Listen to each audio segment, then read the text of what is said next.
Hello students, today our topic is population control measures and overall development. Population explosion is everyone's problem. It become a social problem also. So for controlling that population, individually we cannot take any kind of steps. So for that we need great coordination from all sectors. So here in this class we will see some of the population control measures. So first one is minimum age of marriages and raising the status of women, education, family planning, education to public and other measures. For controlling the population, the minimum age of marriage also very important. So in India, minimum age for marriage is 21 years for men and 18 years for women. So experts are suggested that increasing the minimum age for marriage. So still the peoples are getting marriage below 18 years. So it will given by the United Nations Population Facts 2011 statistics.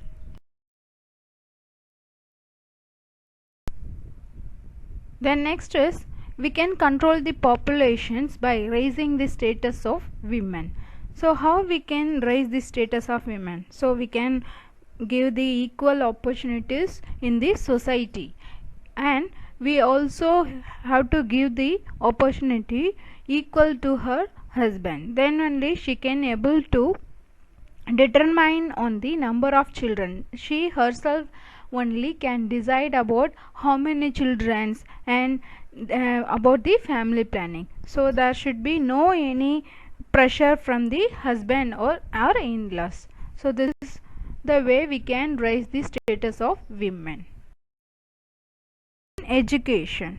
So worldwide, the educated men delay marriage and willingly adopt small family norms. So that's why the education also will play an important role in controlling the populations. Educated women are always health conscious and space their pregnancies. So it will lead to the control of populations.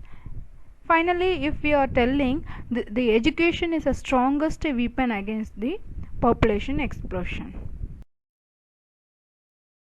Family planning.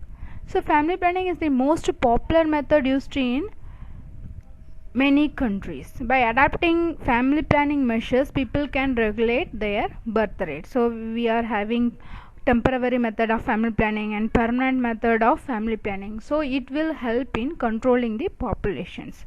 Nowadays women are self motivated and they are coming voluntarily for the family planning methods.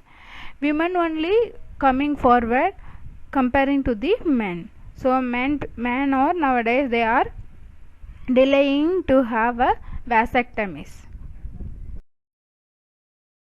Then education to public.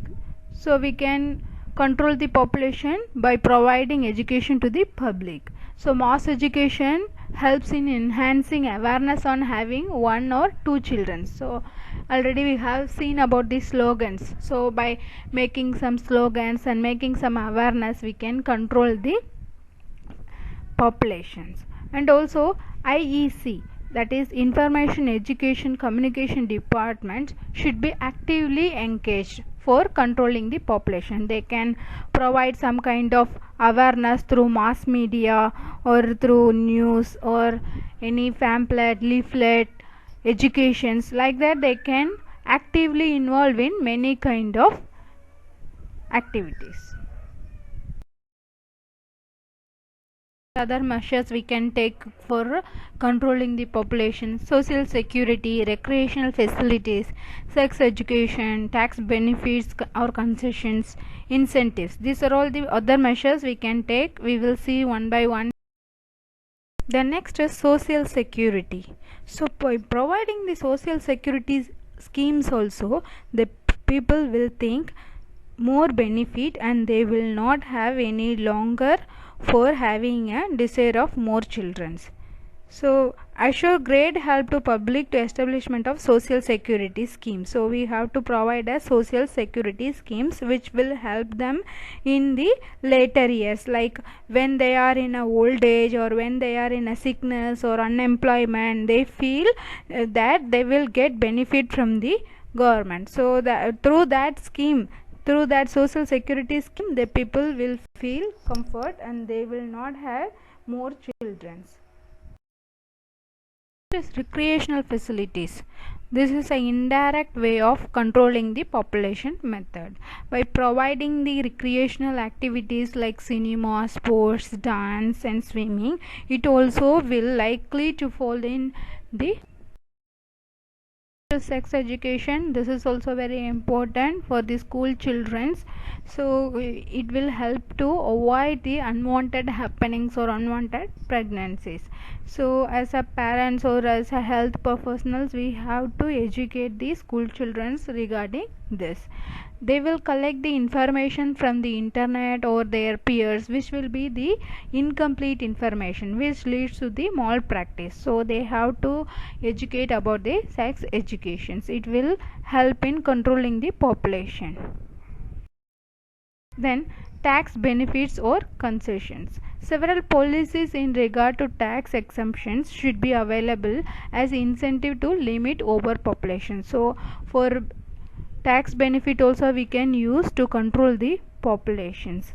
So it may be beneficial or waiving of certain part of income tax. So we can lower the rates of income tax. So we can lower the income tax and motivate the couples to adopt the family norms. So example, if you are adapting the small family norm, we will lower your income tax. Like that we can motivate.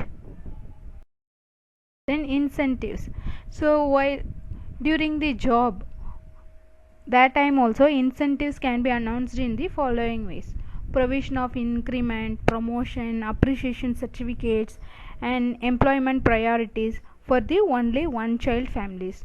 Those who are all having only one child family, we can provide all those benefits. And launching local, state and national level clubs also will be there to promote the small family norms. Next we will see about women empowerment.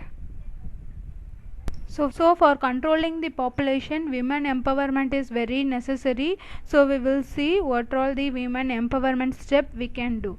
So in reproductive health and economic empowerment, educational empowerment, political empowerment, family planning summit and millennium development goals.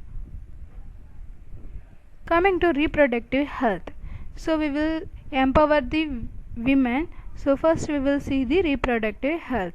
Here there is always an association between low fertility rates and women empowerment. When the low fertility will be there, the women empowerment will be the more. So we have to given the freedom to protect and promote her reproductive rights. So example, so we have to give her rights to have the number of children, timing, spacing of her children, etc. That right we have to provide in reproductive health. And pregnancy and childbirth related complication are ranked as the number 2 killer of women of reproductive age. So if we don't give adequate information to the female, it considered as a gender discrimination. So to avoid this gender discrimination, we have to provide the adequate information regarding the reproductive health.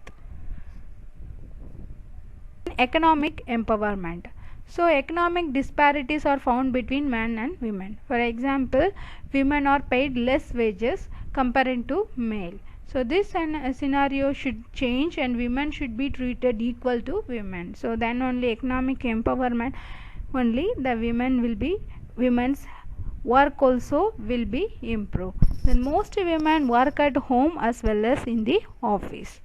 This scenario is increasing nowadays. Then educational empowerment. So components that bring about change and innovation. So education, if you are providing the educations, it will provide the change and some kind of innovations. Women with lack of education, which leads to the high infant mortality rate. So women with higher level of educations are strongly associated with lower infant mortality and lower fertility and healthy children. Example, you can take a Kerala. So in Kerala there are high education level of women are present, so that is high literacy of women, so that's why there the infant mortality rate is very less. Political empowerment. So worldwide only 22% of parliamentarians are women. Many times the laws against domestic violence are often not enforced on behalf of women. So we can improve the parliamentarians, women parliamentarians also we have to improve the numbers. Then family planning summit. So the United Kingdom government and the Bill and Melinda Gates Foundation hosted a family planning summit in 2012. So in that globally they have provided life-saving family planning information, services and supplies by 2020 around the world, mainly to the 120 million women of the world's poorest country. So for that, mainly for the poorest country, they are providing, United Kingdom has been provided some kind of family planning information, services and supplies. Then Millennium Development Goals. These Millennium Development Goals were initiated by the government, so through education, economic opportunity and access to the family planning. So through the education and economic opportunity we can improve the family planning. Mainly our target is to reducing the child mortality, that is child death rate, and improving maternal health, improving the mother's health, including target reproductive health and environmental sustainability. So all these are closely related to offers the population control. Thank you.